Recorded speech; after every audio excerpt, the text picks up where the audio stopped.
today is a transformed woman. So when we talk about Benji platform of action, there is a disconnect. That disconnect is coming from the quality of our educational curriculum and our parenting. The woman is a human being. She has a spirit, she has a mindset, she has a body, she has relationships, she has her financial status, and she has her purpose.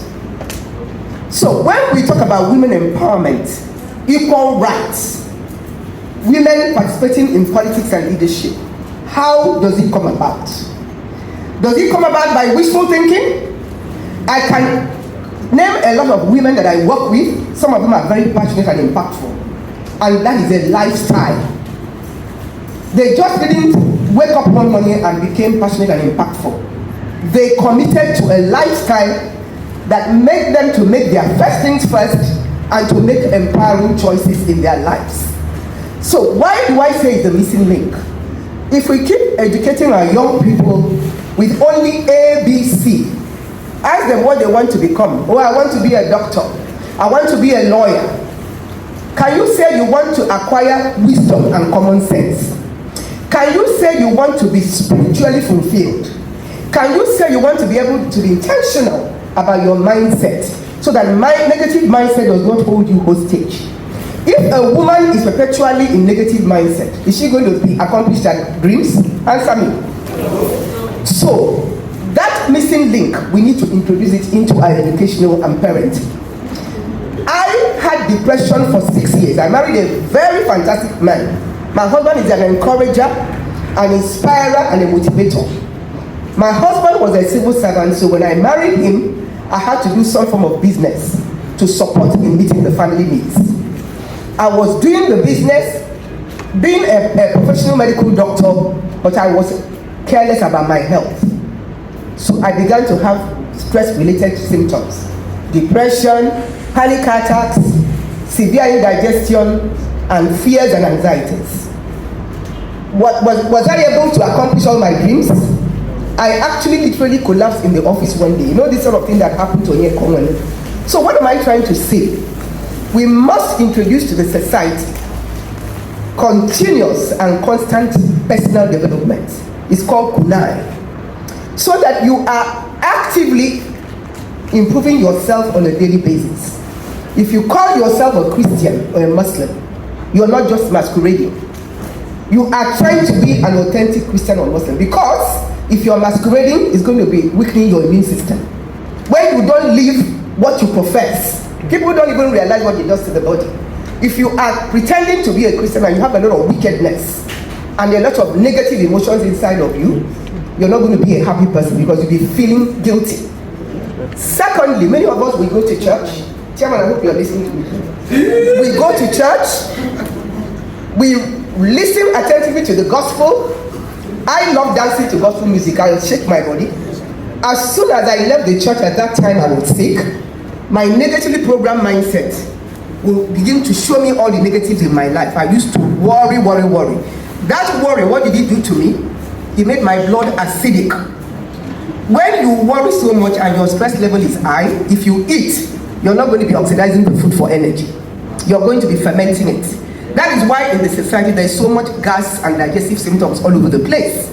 A woman that is going through depression, health issues, is she going to be actively passionate and impactful? No. So, what am I trying to say? The other part is, if a woman is in a toxic relationship, maybe the woman didn't learn relationship skills, or her husband is not a good husband or father, he's a wife beater. Is that woman going to be accomplishing her dreams and aspirations? No. So, what I'm trying to say here is, you may actually be masquerading. Everybody looks at you and thinks you're okay. You know, in this society, all that glitters is not gold. We look at people in their faces. Oh, she's beautiful. Oh, he's handsome. I want to ask, who are you in your inner being? What value are you adding to your sphere of influence? Are you an asset? Are you a toxic agent? These are the missing things we need to include in this top women empowerment. If you're talking about women empowerment and you're not starting with personal empowerment, I keep hearing people talk about marginalization. Who is marginalizing you? You. If work says, I change, you change, we change, and society changes. You have to take responsibility for your life because God did not marginalize you. And when we can do that, then those of us that are successful can hold the hands of women and girls that are not quite there to show them the path. We are so nuclear based. I've just fixed 29th of March for a day to reach out to vulnerable women. I'm looking for women that can bring 25,000 per person. Are they going to come? But God has said, Ifeyinwa Nwakwesi, I'll give you open doors from your closed doors. Amen. And I know it will come. So what am I in the effect? I'm going to stop soon. I'm going to summarize it. If we keep talking about women empowerment, if we keep talking about many more women and youth going into leadership, like Ifeyinwa said, we have to strategize. And the strategy is not a one-day experience. It has to be a continuous critical thinking strategic pathway that must be stipulated step by step. And it's not for us to come together, the next day we throw it away. Secondly, we must equip our women with leadership and personal development skills so that when you bring the empowerment, they'll be ready to receive it. If you bring the empowerment and I'm not able to get up from the bed in the morning, I get up with aches and pains, your energy is definitely going to be different. So please, Tola, you are a big influencer. All the women here that are big influencers, can we start talking about mentorship? I'm actually releasing a mentorship program shortly. We that are successful, we've got to hold the youths, our children, and teach them a higher path. Look at what's happening in the society. The decadence is unbelievable. The decadence is incredible. Women are being abused every day. Women are also abusing men. Because one man called me 2 days ago and said, yeah, I don't want my wife again, she's an abuser. So please, God has given us a wonderful life. We're the ones that are shortchanging ourselves. And I'd like to end by saying this. Your choices sculpt your life. Your decisions and your thoughts sculpt your life. If you're not thinking right, we can teach you mindset reprogramming, attitudinal and behavioral changes, values reorientation, so that you can do better. And wherever you are, you can be an asset. Don't be a toxic agent in your life or in the lives of everybody else.